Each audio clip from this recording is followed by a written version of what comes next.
I think it's time for me to regroup and when I feel like I was doing a lot of the clapbacks and a lot of the negative stuff because I was in a negative space, you know. So I feel like it's time for me to maybe think about changing my content again and bringing it back, something different. I don't know. I don't know yet. I don't know. I don't want to say what it could be or what it might be, but I just don't know. I'm really not a person that focuses on negativity, and I stayed away from it so long, but I feel like I fell into a little sunken hole to where I was just like, misery loves company. So maybe I was there with them. You know what I'm saying? But I'm at the point now where I'm happy. So I would rather do this instead of clapping back and talking mess. Let me be happy. Yeah, just let me be free. Let me be happy. Let me live my new life. Like just let me go. So I'm gonna keep it really short. I feel like I don't know, it's time to switch up the game, maybe. You know? It's time to regroup. You know. The drama's cool for a while, but then it starts to get I don't know, it get boring to me. Like, I'd rather do something different, you know? I don't know. I think it's time to stand above it. I feel like it's time for me to, when I get back home, start going back to the basics of where I started. Maybe I'll start doing some color. I don't know. Maybe I'll start doing some wig installs on people or something. I don't know. Maybe I'll start cooking again, do cooking videos or something. I don't know. I think along the way, I want to do another content creator house. I want to do that. I want to have more influencers come stay at the house with me, and let's run it up. Let's do lives. Let's run their pages up. Let's teach them how to do this. I'm not bored at all. The space may be smaller than my house, but I'm doing the same thing I would do at home. Like I'm trying restaurants here. I tried a restaurant today. It was pretty good. And then same thing I would do at the house. Doing content. Excuse me, y'all. Doing content.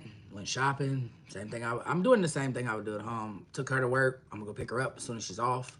You know what I'm saying? Then I'm gonna chill with her when I'm done. You know. You know.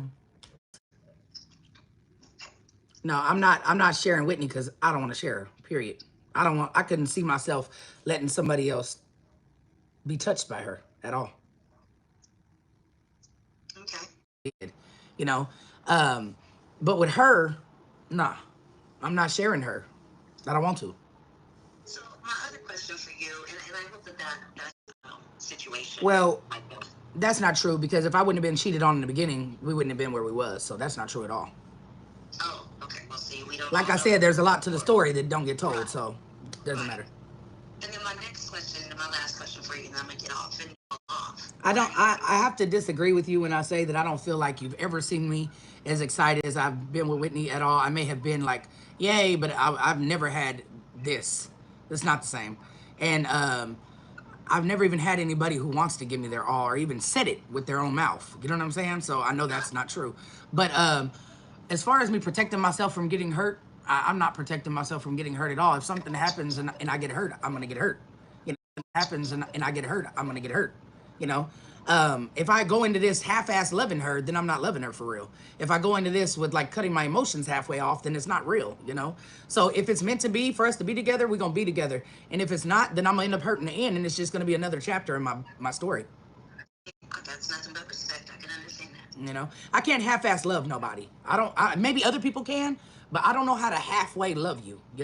I don't know how to not give you whatever energy you give me. That's what I give you, and that goes for anybody in my life. Like whether it's a friend, whether it's social media, whether it's a mate of mine, a partner, a spouse, or whatever. Whatever energy you give me is what I give back to you. So she's gave me nothing but I love you and I'm obsessed with you. So I'm giving her that back in return. A lot of your followers. I actually gained all my followers after Nita died. Well, that's what I'm saying. When you were doing the more happy content. I actually wasn't. I actually that's what I'm trying to tell you. 2 to 3 years now after Nita died, I haven't been happy at all. So I can't agree with that. But do you think that Well, first of all, Toxic University hasn't even been up a year. I haven't even been clapping back a year at all. Shit got toxic back in August when the whole Trey situation happened or whatever. That's when shit took a turn, and it got toxic. And I tried to bring it back, and then I started doing clapbacks at people. That was for entertainment purposes only. I said that a million times. Like, didn't nobody have to tune in to that drama that I was doing unless they wanted to. That was just me clapping back for entertainment purposes. Now, as far as, you know, everything I did on Maybay Life, that was my real reality. You know what I'm saying? I didn't do anything there just for entertainment. It was what it was, you know? Things got sour, and then all the influencers started turning against me. That was on them, not on me, you know? I still was doing what I was doing on Maybay Life, but I was starting to clap life. But I was starting to clap back on people because I got tired of people feeling like they could just say whatever they want and nobody hears my side, you know? But it was entertainment at the end of the day because I really didn't give a damn what they said. I really don't care what other people say about me. And I don't know how much more I can make it clear that I really don't give a damn, because I don't. You would not have done for yourself, or? No, I wish I would have did the surgery, but I wish I would have did it for the right reasons. So, okay, so that's what I'm saying. What? So the reasons that I did my surgery weren't the reasons why I should have did my surgery. I should have did my surgery just because it was something that I wanted for me. I did my surgery because I felt like I wasn't good enough for them. Oh, okay. I get it. So that was the reasons for my surgery, because the same people that I laid up with, who said they loved me, was the same people making fun of me for being fat. Oh.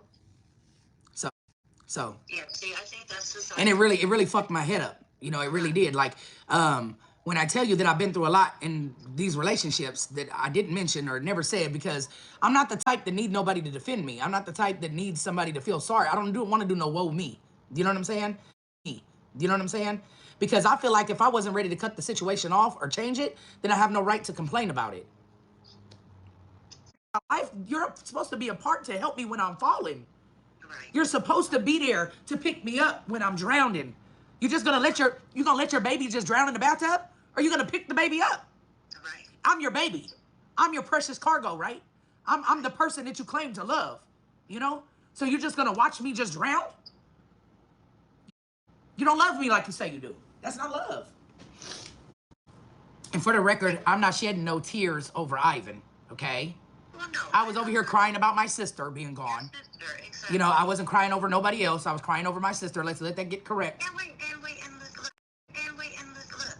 If you did... No. I got no tears for that situation. Understand that. I got none for that. But we was talking about my sister. Your sister. You know what I'm saying? And when we're talking about my sister, that touches me still to this day. Like I said, my sister was supposed to be there. Like I thought she was going, maybe I was naive to believe that we would make it to be old ladies together. Like old ladies, you know? I really thought that we was gonna live to be old gray-headed ladies together. I really saw myself laying in the bed next to her, like holding her hand, you know what I'm saying? And I really thought that that's what I wanted, you know? But that's not what it was. But like I said, it kills me that the energy that she gave. Like everybody used to tell me like, oh, you're gonna be blessed for taking care of her. And I'm like, y'all don't even know, she helps me. Like she was helping me. My sister was helping me stay grounded and stay focused and stay where I was and mentally strong. Because at the end of the day, every day that I woke up and saw her smile, it gave me a reason to still be here. It gave me a reason to deal with whatever the world threw at me. Yeah, I figured, shit, if she could smile through this, I should be smiling through everything.